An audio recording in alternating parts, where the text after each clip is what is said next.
What is Mechagodzilla's strongest enemy? Godzilla. Quite right.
People, LP2000 right back at you with another video. Yes, welcome back to another edition of Leslie Chambers Kaiju Reviews on behalf of Collect All Monsters. And God almighty, you already clicked the title, you know who we're covering here in this amazing review.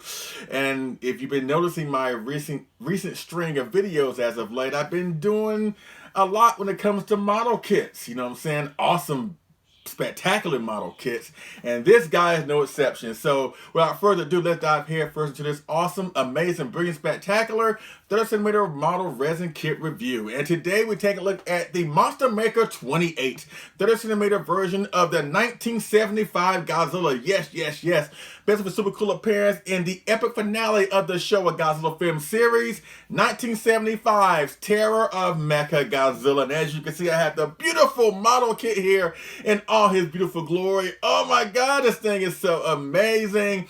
And normally around this part of the video, we go into the packaging before we get to the figure, but I don't have the packaging anymore. But here's a picture of the packaging. You know, it's basically just a simple brown box with the promo card of the kit, you know, Godzilla 1975, you know, whatever. It didn't have, you know, the bombastic or really illustrative artwork that you would see on X Plus boxes or Sakai boxes, you know, whatever. That's kind of part of the course when it comes to model kits. They basically show you just the promo shot of the figure of what it would look like when you do get it built and painted, and the title of the model kit or whatever, and that's pretty much it. But again, it's not about the box. It is about the figure. And oh my God, this thing is so amazing. You're going to hear that a lot during the course of this video. Oh my God. Again, ladies and gentlemen, this is the Monster Maker 28 30cm model resin kit of the 1975 Godzilla from Terror of Mechagodzilla, the epic finale of the Godzilla Showa film series. I want to give you a shout out and thank you to two special people for making this video happen. First and foremost, I want to thank you to Doc Mac, and I want to thank also Mark Sang Yang. And here's the backstory with me getting this kit. As you know, again, if you've been watching my recent string of videos, I've been on a model kit kick as of late. You know, it started with the KOC 64 last year. Then I got my hands on the KOC King Goji. Then I got my hands on the Resin Chef Mega Gearus. And I got my hands on the Resin Chef Martha Larva 1964. So again, I'm starting to shift in my focus. I'm still an X Plus guy. That would never change, quite frankly.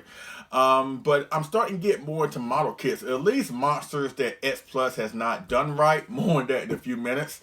So again, I've been shifting my focus as of late. And this kit actually came out, I want to say, either September or October of 2021 last year. Again, I didn't pre-order this thing because, again, this is from Monster Maker 28, and of course, if you don't know who Monster Maker 28 is, Shinsuke Niwa, he's the sculptor behind Monster Maker 28. Again, Monster Maker 28 is an is an amazing kaiju model kit company. No different than KOC, no different than Size OK, no different than Innerway Arts. And he has done a great deal of awesome, really lifelike model kits of the monsters that we know and love from these films. You know what I'm saying? Now, as far as like my personal collection, this is actually my third official Monster Maker 28 kit.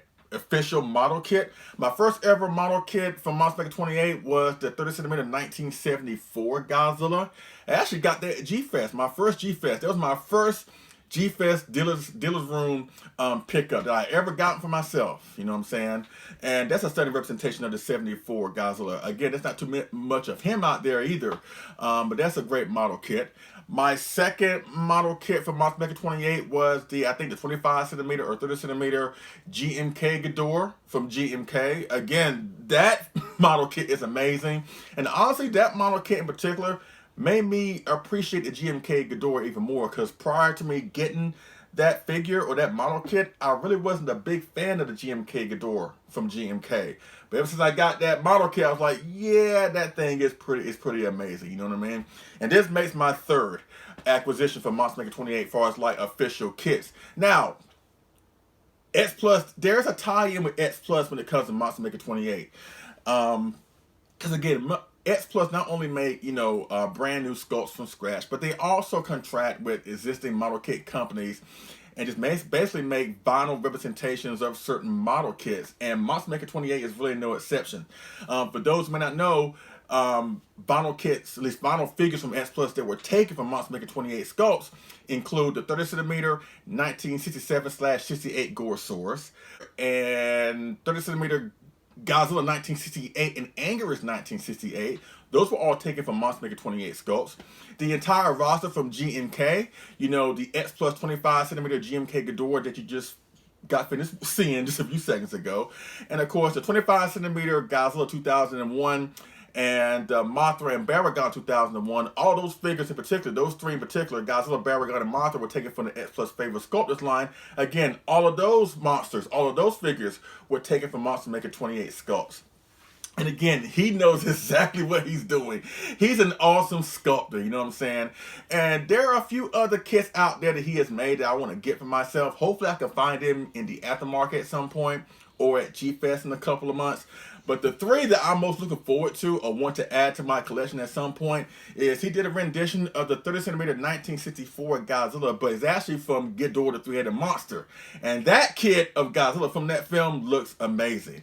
He did one of the 1984 Godzilla, a suit accurate version of the 84 Godzilla. Again, that model kit looks amazing. And he also did one of the Cybot from 84. And I know the Cybot kind of gets a mixed bag when it comes to fans, but I actually love the Cybot 84. My great friend and fellow YouTuber Brutazilla, Butch Bollinger, he has both those kits, the 84s, the Cybot as well as the suit accurate one. And ever since I saw him get those kits, I've been wanting to add those kits to myself, because those three in particular, I'm going to try and add those in my collection. Hopefully I can find at least one of them at G-Fest in a few months.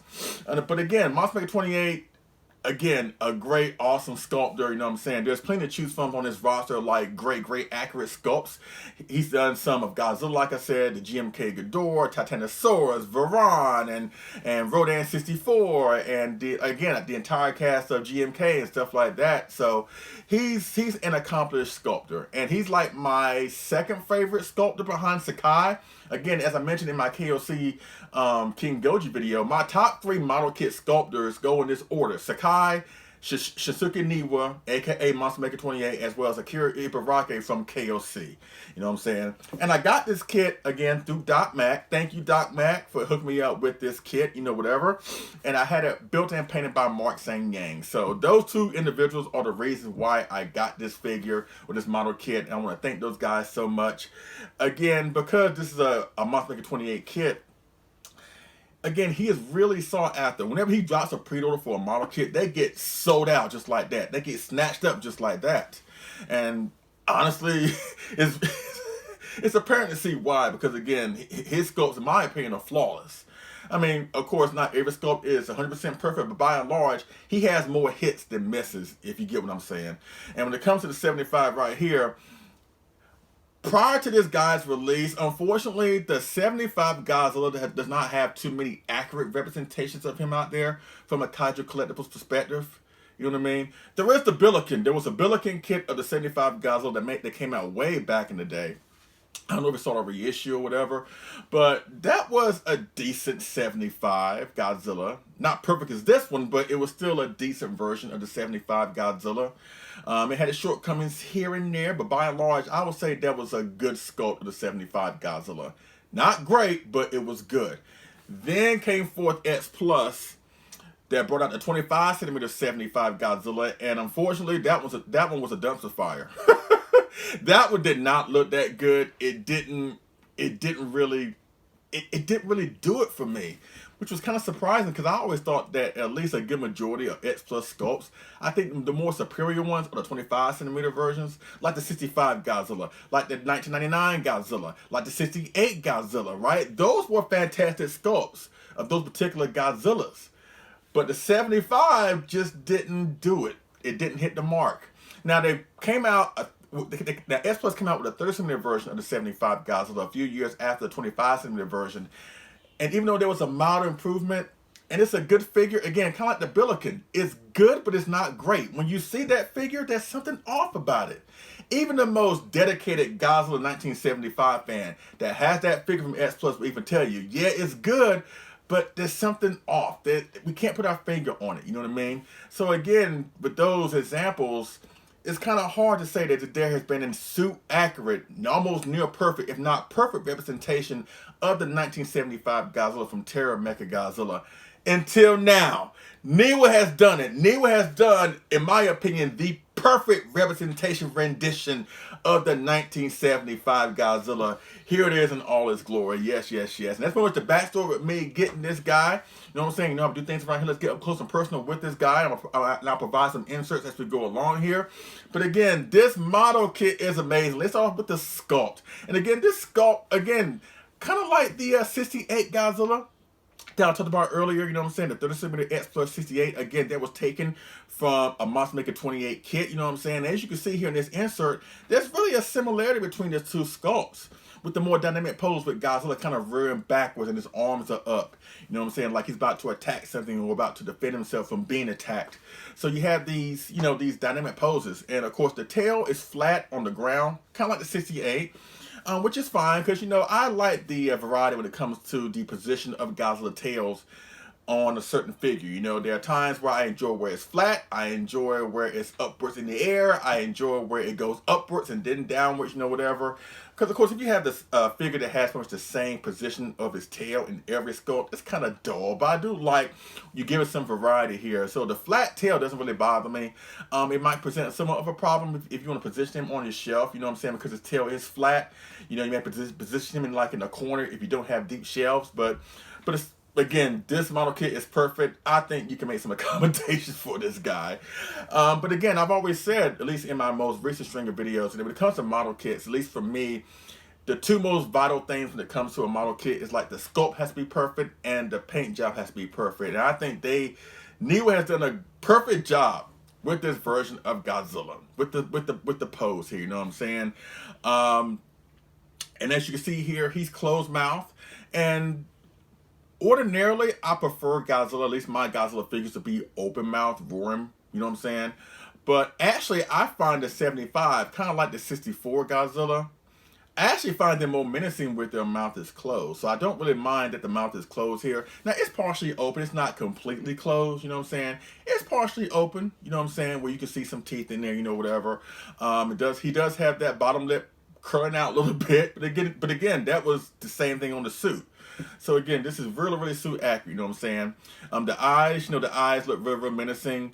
Of course, this is the third version of the Mechagodzilla suit from this period, or at least this late period in the Showa Godzilla film series, the late 70s as of late. Of course, this suit made a first appearance in 1973's Godzilla vs. Megalon, then came back the following year in 1974's Godzilla vs. Mechagodzilla, and the finale here the following year in 1975's Terror of Mechagodzilla. Again, the third rendition of the Mechagodzilla suit, and I know some people don't really like this suit either. They find it too goofy, they find it too cheesy looking, they find it too silly looking.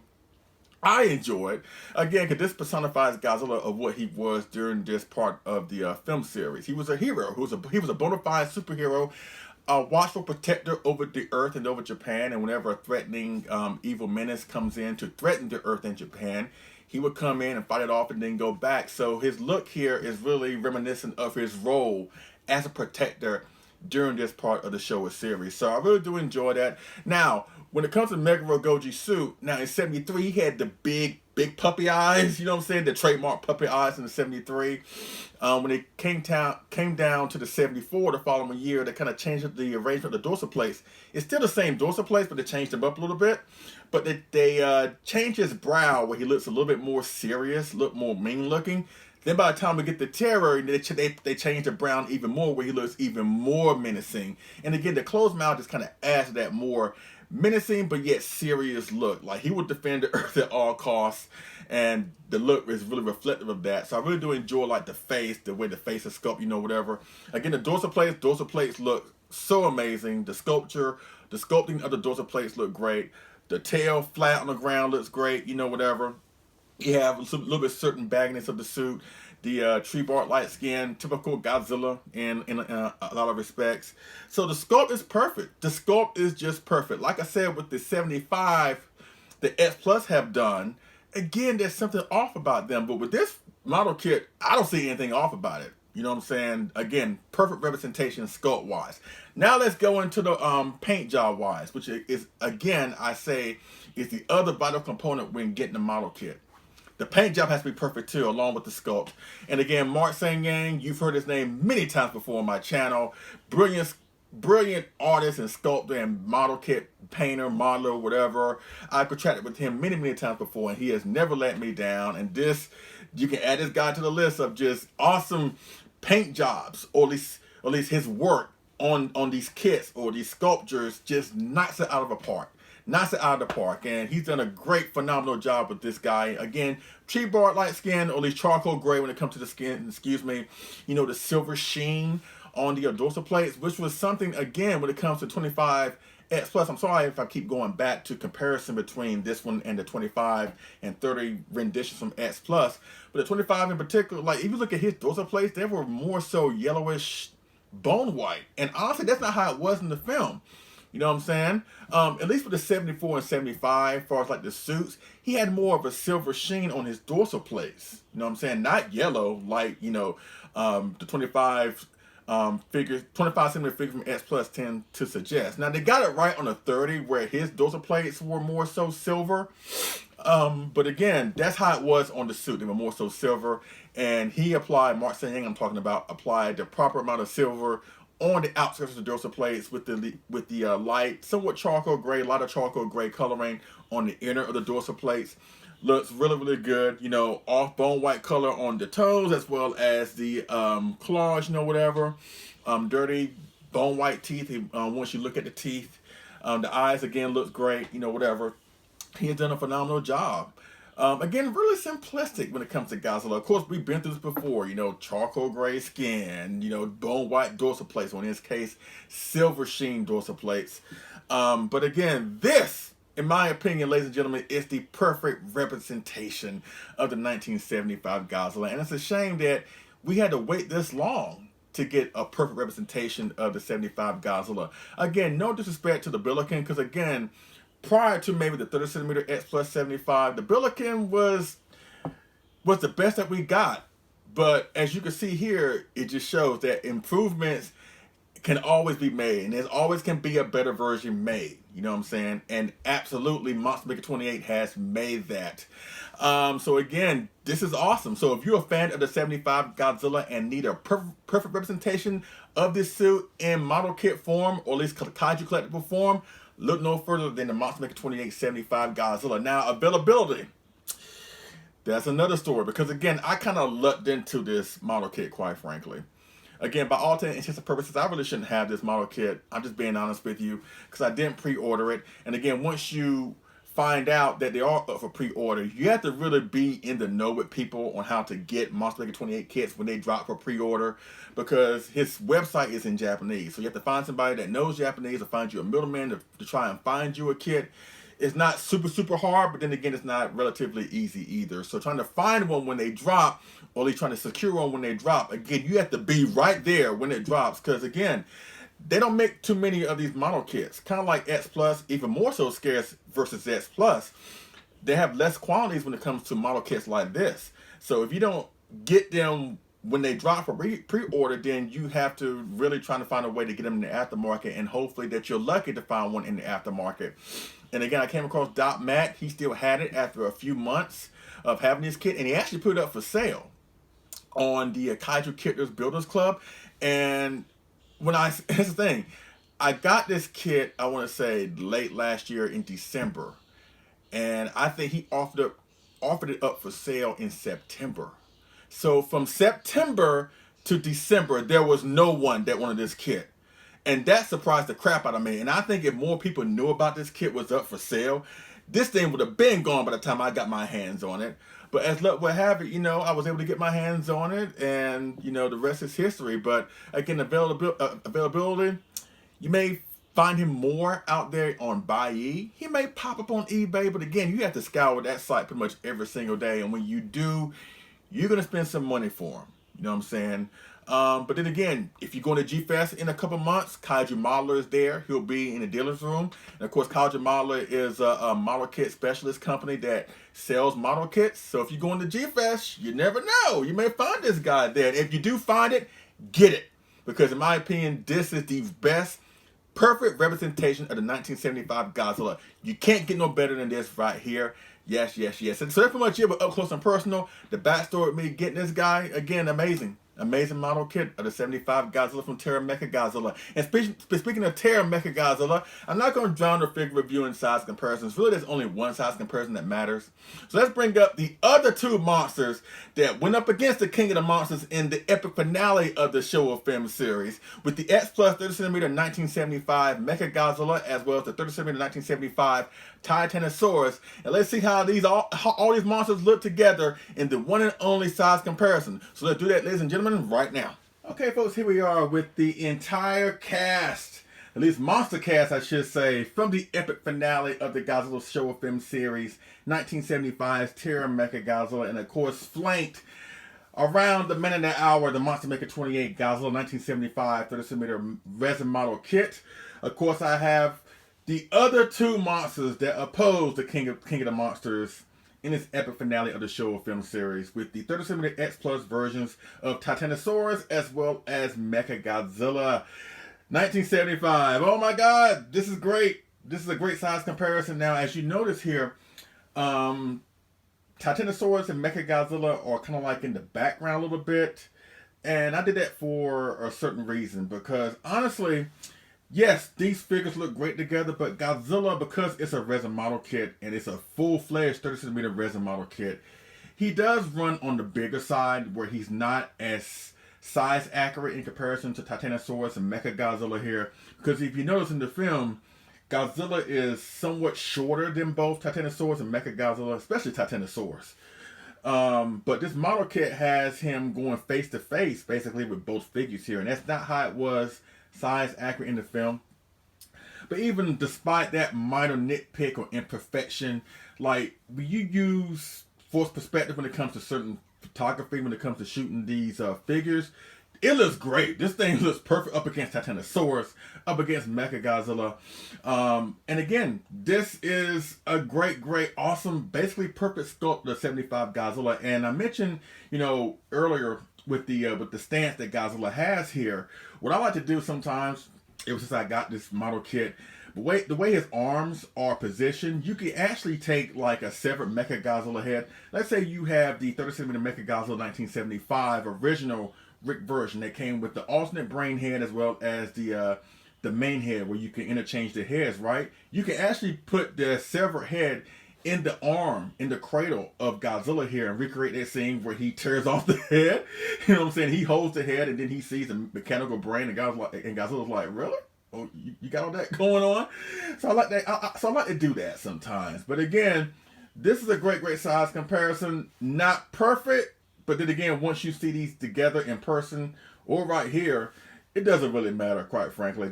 And again, I am a stickler for size comparisons, or at least perfect size, I should say, when it comes to the monsters. But because this Godzilla looks so good, and he looks so good up against 30cm Mechagodzilla, I'm willing to make an exception to overlook that. But again, that's it with the size comparison. The size comparison that matters. All three monsters from the epic finale of the Showa Godzilla film series, 1975's Terror of Mechagodzilla, with Godzilla going up against the terrible duo of Titanosaurus and Mechagodzilla 1975. So that's it with the one and only size comparison. So let's go to my final commentary portion of the video with my final thoughts of the Monster Maker 28 Godzilla 1975 resin model kit. So let's do that right now. Okay, folks, I'm back with my final thoughts of the 30cm resin model kit of the Monster Maker 28 Godzilla 1975 from Terror of Mechagodzilla. Again, 10 out of 10 or 100 out of 100 in this case. Perfect. I don't see anything wrong with this model kit. I don't see anything wrong with this sculpt. I don't see anything wrong with this paint job. Again, in my opinion, the most awesome, perfect representation, realistic representation of the 1975 Godzilla. And again, you know, it's kind of a shame that we haven't had a proper one prior to this one coming out. Again, all due respect to the Billiken, all due respect to the X Plus versions, you know, but it's something about those three that kind of really missed the mark in terms of like suit accuracy, you know what I'm saying? When you think of suit accurate sculpts of Godzilla, of course, you can think of the Yuji Sakai 30cm 1954 Godzilla. That was an accurate sculpt. Or the KOC King Goji that you saw on my channel recently. That is an accurate sculpt. Or the KOC 1964 Godzilla. That was an accurate sculpt. You know what I'm saying? Or the 68 Godzilla that you saw in the comparisons earlier. That's an accurate sculpt. But for the longest time, unfortunately, the 75... it almost was there. There were representations that were almost there, almost to the mark. Close but no cigar. But this guy not only surpassed that, went over that, you know what I'm saying? Again, perfect. I mean, there's no other ways to describe this guy. Perfect. And again, I wish more people had access to this kit. Again, if you're able to find one in the aftermarket, again, you're going to spend some money for him, but I think he's worth the investment. If you're a fan of this Godzilla, then as long as the investment is not too high, I don't suggest paying $2 grand for this. I ain't going that far. But maybe $500 for the kit, I don't see that being like a bad thing, considering the fact that, you know, it's been long since gone when it comes to pre-orders, you know, whatever. So to find one around that price, I don't think it's bad. Anything beyond that, I'll probably just wait for a reissue. But again, this is perfect. There's no other ways around it. Now, let's talk about the film that this model kit, or at least this Godzilla, was a part of. Terror of Mechagodzilla. And I make no bones about the fact that I love this film. Despite its imperfections, and yeah, there are a couple of flaws in here. But by and large, I so love this film. It's a film that really I've grown to appreciate more as I've gotten older. When I first watched this film, I wasn't too impressed with it. I enjoyed it, don't get me wrong, but I wasn't too impressed with it. I think by and large, I hold 74, the previous film, Godzilla's Mechagodzilla, on such a pedestal that when I saw this film, I did a foolish thing. And I compared Terror to 74, which is not fair, quite frankly. But as I've gotten older, it's one of those films that I've grown to appreciate more and more and more in my adult years. Now, I really feel bad that it's not in my top 10.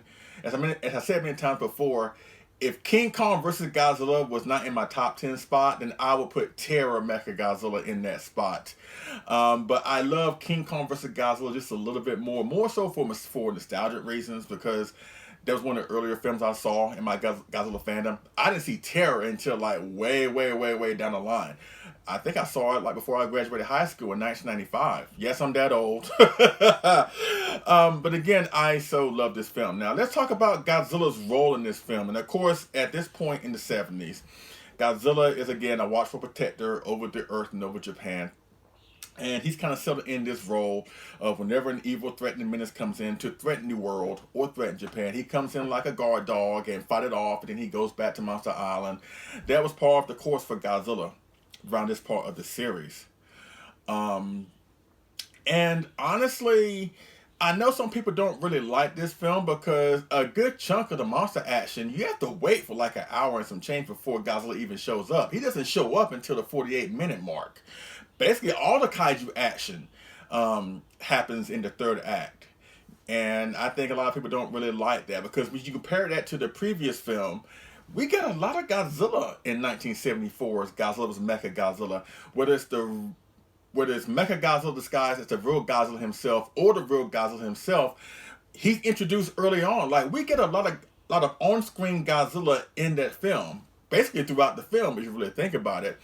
But we're here, it's a stark contrast where, you know, aside from the opening credits where we see them recapping the events of 1974, other than that, we don't see Godzilla at all until the 48-minute mark. And I think that kind of worked to the film's advantage, quite frankly. Yes, it would have been cool to see him sooner, but honestly, the story in Terror of Mechagodzilla, the way it was structured, really dictate that Godzilla really didn't need to show up sooner than he did. There was no point in him showing up any sooner, quite frankly, because a good chunk of the story is revolving around, you know, Mechagodzilla is still in the process is still being rebuilt, and of course Dr. Mifune is waiting for the perfect time to unleash Titanosaurus. So there was no need for Godzilla to show up earlier than what he did. Like, what exactly was he going to do? Just show up in the middle of Tokyo with his hands on his hips? I'm like, okay, I'm just waiting for stuff to happen. We kind of saw that in Megalon, if you really think about it. Remember the scene where Jaguar finally makes it to Monster Island to retrieve Godzilla? And when he finds Godzilla, Godzilla got his hands, the hand gesture. He's like looking around, like he's bored. He's like, okay, I'm just waiting for finding this stuff to do. What am I going to do? So again, the story didn't really need for Godzilla to show up earlier than he did. And honestly, it's films like this make me appreciate films like 2014, films like Sea Monster, films like Godzilla's King Ghidorah, where Godzilla really isn't around for a good chunk of the movie. But I'm always under the belief that I'm fine with them holding off on Godzilla as far as like his on-screen appearance. As long as we get a proper payoff at the end that makes up for the fact that he wasn't around prior to that, that's all I really asked for. And I think Terror of Mechagodzilla, as well as 2014 and Sea Monster and King Ghidorah 91, they all deliver on that. They delayed Godzilla's appearance, but when he does show up, it makes up for it. It really makes up for it. And again, in this story, you know, whereas in 1974, it was two good monsters, Godzilla and King Caesar, up against one evil monster, Mechagodzilla. Now the tables are turned in Terror, where there's two bad monsters, Titanosaurus and Mechagodzilla, up against Godzilla himself. And I know it would have been very easy for Toho, or at least the filmmakers, to give Godzilla a tag team partner. Because think about it, he had like tag team partners in the three films prior to Terror. Anguirus, Jet Jaguar, King Caesar. And of course those monsters and characters are still out there. So, but I actually like it better that Godzilla wages this solo battle up against two formidable monsters. One of them that had help to defeat in the prior film.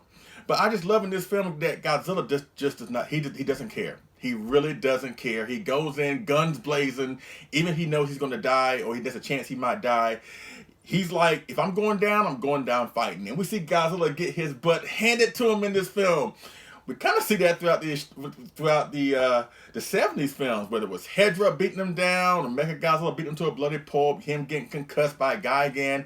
In this film alone, in Terror, we see Godzilla buried alive, get set on fire, get kicked like a football, and oh my God, you know, he gets his his butts handed to him. He really does. He takes his fair share of punishment.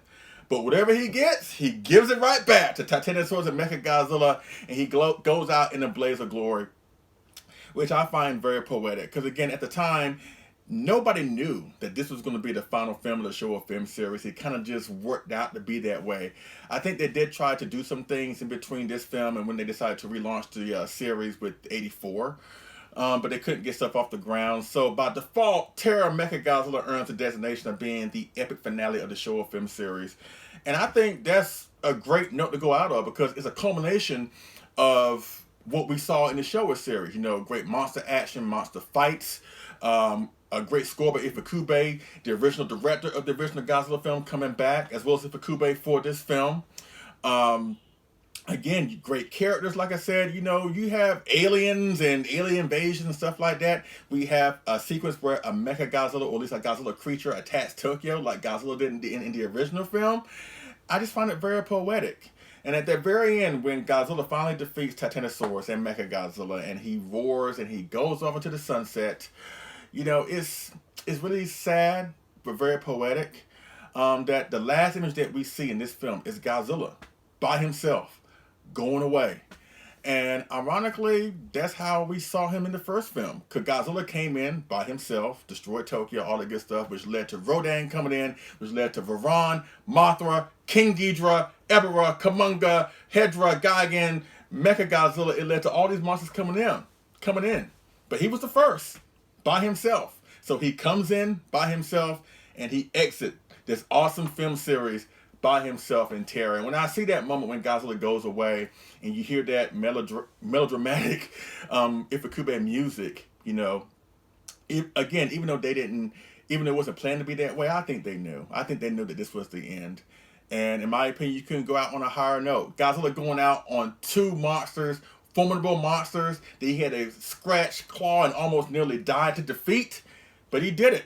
And again, he'd go out guns blazing. And so I couldn't think of a better way for Godzilla to go out to culminate in this awesome series of the Showa series, you know what I'm saying? But again, this is such a great model kit. I so love Terror of Mechagodzilla. I really, really do.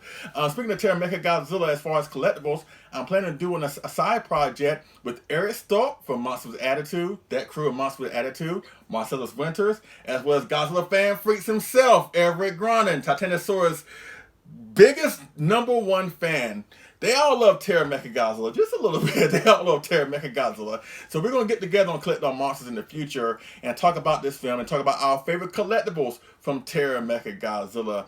And as you can see here, you can definitely bet your money that I'm definitely talking about this guy when we get to that video. But I'll tell you more about that when we cross that bridge. But again, stunning representation. Perfect representation of 1975 Godzilla. You can't get no better than this. Yes. So that concludes my review of the 30cm Resin model kit of the Monster Maker 28 of Godzilla 1975 from its epic final appearance in the finale of the Godzilla Showa film series, 1975's Terror of Mechagodzilla. You have any questions, comment down in the comment section. If you're on Facebook, be a Let's Be channel, we'll definitely go from there. Yes, once again, awesome model kit. Again, the availability of this guy is really sketchy. I'm not saying it's impossible to find him, because look at me.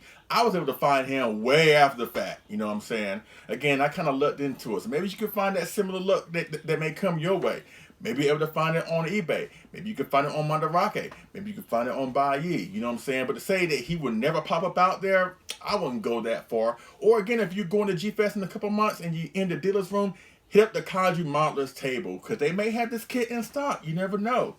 And you never know. You may come across this kit in the wild. But again, if you're able to do so, especially if you're a fan of the 1975 Godzilla, get this kit. Don't spend too much for it, but spend enough where you know it's worth your while. And I promise you, you will enjoy this kit. You will love this kit. You will cherish this kit. Again, aside from the Billiken and the X Plus version, this is the cream of the crop. This is the best 1975 Godzilla collectible of himself that's out there right now. You can't get any better than this. Yes, and I highly recommend it. And again, I'm still on the model kit tear, so my next video will be the Resin Chef 30cm of Megaguirus. Yes, that will be the next video on Leslie Chambers Kaiju Review. So I can't wait to do that video, so please stay tuned for that. But again, I love this. I love this guy. I really do. I love it. So without further ado, ladies and gentlemen, I give to you finally the 30cm Resin model kit of the Monster Maker 28 of Godzilla 1975 from its epic final appearance in Terror of Mechagodzilla. Yes. So thanks so much for watching. I appreciate it. And I will see y'all again on that Figure Move review. All right? Y'all take it easy.